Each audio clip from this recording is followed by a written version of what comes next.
So to begin with, I think I'd like to talk a bit about what we mean by so-called spiritual practice, spirituality. Just as I said that, probably lots of different ideas and images and concepts arose in each of your minds. Certainly since the dawn of history, as far as we know from the oral and written record, we human beings on this planet have been trying to understand something about how we got here and what we're doing here and what happens when we die. And it seems like our inspiration to do so has something to do with a need to have a sense of meaning and purpose in our lives. One thing that seems to drive us towards this quest for a deeper meaning in life or some spiritual meaning or explanation of life is that in the face of our ordinary everyday lives, the tasks of survival day to day, at whatever level we're living our lives. For many human beings on the planet, it's a real struggle day to day of survival. But even for those of us who live more privileged lives in a modern, privileged country like this, we still struggle.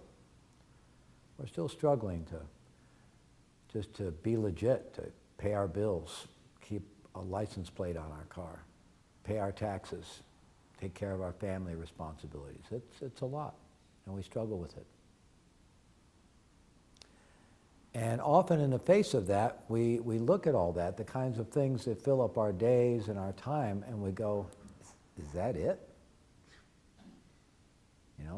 Is that it? Do I just work and pay my bills and try to appease my kids and other family members until I die? And that's it? But in this way, we find ourselves in this bifurcation of our lives into what we think of as ordinary life, mundane life, the stuff we have to do, the stuff we just do out of habit, the stuff that fills up our days, and then some idealized notion of something deeper than that, something more meaningful, something more profound, something more rewarding, valuable. And we see them as fairly separate things for the most part. And we've got those separations pretty hardwired into our conditioning. So how do we get out of those boxes? And then even if we have the notion of getting out of those boxes, then how do we actually really begin to bring the mind of practice, the way of practice, the being of practice, that quality that we are cultivating through intentional practice, sitting on a cushion, being in silence, contemplative prayer, what have you. How do we actually practically bring that into the rest of our life? Or even more powerfully, how do we actually begin to take on all the elements of our life as practice? How do we do that?